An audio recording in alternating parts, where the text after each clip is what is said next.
हूं आपके साथ हिमानी नथानी और आप देखना शुरू कर चुके हैं हॉट टॉपिक विद हिमानी, जिसमें आज मैं बात कर रही हूं कि चीन में क्या कुछ बड़ा होने वाला है।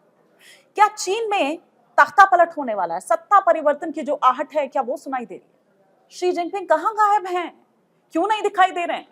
किसी भी सार्वजनिक अगर कार्यक्रम की भी यहाँ पर बात की जाए तो आखिर कहां है शी जिनपिंग? हर कोई सवाल ये पूछ रहा है। चीन के राष्ट्रपति शी जिनपिंग की अगर बात करें तो 2013 के बाद से चीन की अगर सत्ता में हम कहें या एक सुप्रीम लीडर की भूमिका में ही शी जिनपिंग रहे हैं।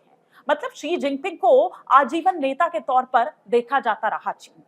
लेकिन अभी हाल फिलहाल की कुछ घटनाओं की बात करें, ये घटनाक्रम जिस तरह से दिखाई दे रहे हैं, उससे ऐसा लग रहा है कि चीन में कुछ बड़ा होने वाला है। चीन में सत्ता हस्तांतरण, सत्ता जो पलट है, तख्ता पलट जो है, उसके संकेत मिलते हुए नजर आ रहे हैं।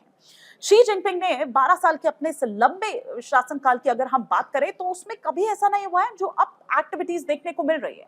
अपने 12 साल के इस लंबे शासनकाल में पहली बार ऐसा हुआ है जब उन्होंने सीपीसी, जो सत्तारूढ़ है कम्युनिस्ट पार्टी ऑफ चाइना, उसका जो विभिन्न निकाय हैं उनको अहम अधिकार सौंपने उन्होंने शुरू कर दिए हैं। और यही वो तमाम एक्टिविटीज हैं जिसके बाद ये लग रहा है कि क्या होने वाला है, ऐसा क्यों किया जा रहा है। अगर शी जिनपिंग इस तरह से उन अधिकारों को बांट रहे तो या उन अधिकारों को सौंप रहे तो।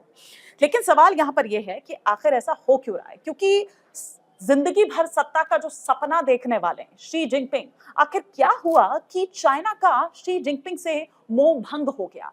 क्यों आखिर जो सीपीसी है वो तलाश रही है शी जिनपिंग का विकल्प?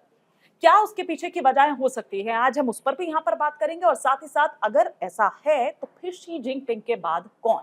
इन तमाम बातों पर हम बात करेंगे। देखिए, दुनिया भर में तमाम उथल-पुथल आपने देखा, चाहे भारत पाकिस्तान की हम बात कर लें या रशिया यूक्रेन से लेकर या फिर और तमाम, अभी आपने हाल ही में देखा, अभी इजराइल हमास आपने देखा, अभी ईरान आपने देखा कि किस तरह से यहाँ पर तमाम जो उथल-पुथल है वो हो रही है।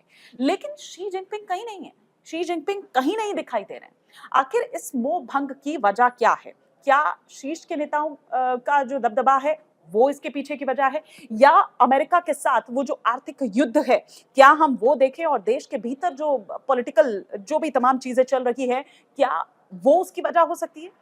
या फिर वजह और भी है कि पार्टी के नेता जो हैं उनको कहीं अपनी कुर्सी जाने का डर सता रहा है। और कुर्सी जाने का डर क्यों सता रहा है? क्योंकि दरअसल आर्थिक संकट से गुजर रहा है चीन। तो क्या कहीं उस पर उनका दोष ना आ जाए? किस तरीके से उसको संभालना है, क्या करना है? और अगर नहीं संभाल पा रहे हो तो भैया फिर आप क्यों बैठे हुए हो कुर्सी पर? आप इस्तीफा दीजिए। क्या ये डर सता रहा है वो उन पार्टी के नेताओं को?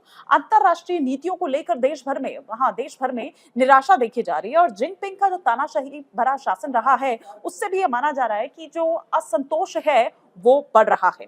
और इसी मकसद से कि चाइना को किस तरीके से अब सुधार पर लाया जाए और सुधार की ओर ले जाने की ओर सीसीपी की अगर हम बात करें तो वो पार्टी और देश में बदलाव करना चाहते हैं। एक वजह और बताई जा रही है, वो वजह है पीएलए।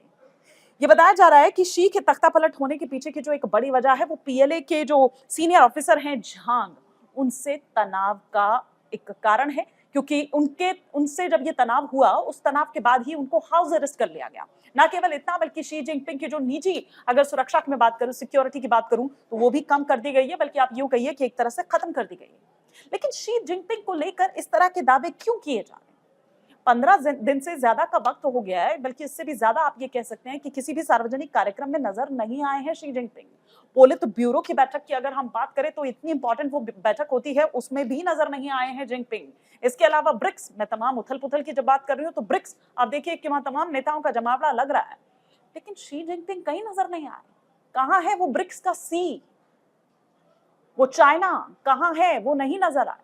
तो इन तमाम बातों से ये कयास लगाए जा रहे हैं। ना केवल इतना, बल्कि चाइना के अगर अखबारों की बात करें तो वो भी उनको कवरेज नहीं दे रहे हैं, वो कवर नहीं कर रहे। और तो और ग्लोबल टाइम्स में जो भी खबरें छापी जा रही है वो उसका खंडन करते हुए भी नहीं नजर आ रहे हैं। तो ये वो तमाम बातें हैं जो ये बताई जा रही है कि शी जिनपिंग के जो बुरे दिन हैं वो अब शुरू हो चुके हैं।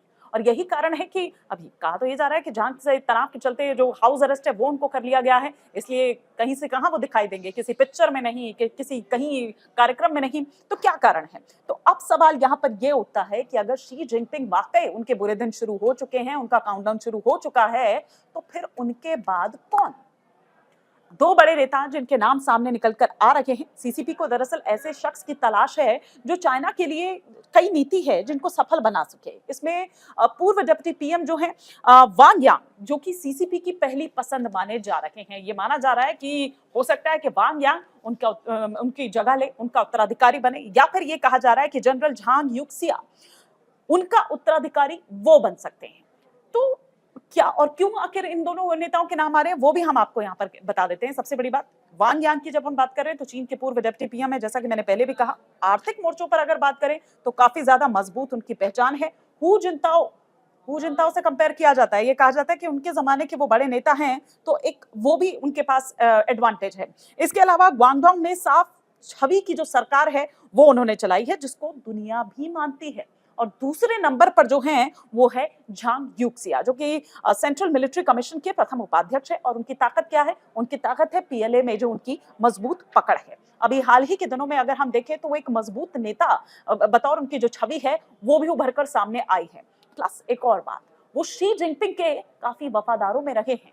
ये वो तमाम बातें, अब ये देखना होगा कि दोनों में से किसके नाम पर मोहर यहाँ पर लगती है। 2027 की अगर मैं बात करूं तो जिनपिंग का जो कार्यकाल है वो 2027 तक है, और सीसीपी की अगर बैठक की बात करूं तो वो भी 2027 में ही प्रस्तावित है। जब ये देखना होगा कि जो पार्टी है वो नेतृत्व और साथ ही साथ किस तरीके से भविष्य की दिशा है वो तय की जाएगी। ये माना जा रहा है कि उससे पहले कोई बड़ा फैसला हो सकता है, जिस तरह की घटनाक्रम देखी जा रही है, जिस तरह की उथल पुथल देखी जा रही है। लेकिन सवाल तो ये है कि ये बड़ा फैसला लेगा कौन? क्या ये बड़ा फैसला शी जिनपिंग लेंगे, या ये बड़ा फैसला कौन लेगा, किस तरीके से होगा, ये यहाँ पर देखने वाली बात होगी। लेकिन इस पर हमारी नजर बनी हुई है, दुनिया की नजर बनी हुई है। इस पर हम अपडेट आपको आगे भी देते रहेंगे। फिलहाल के लिए इतना ही।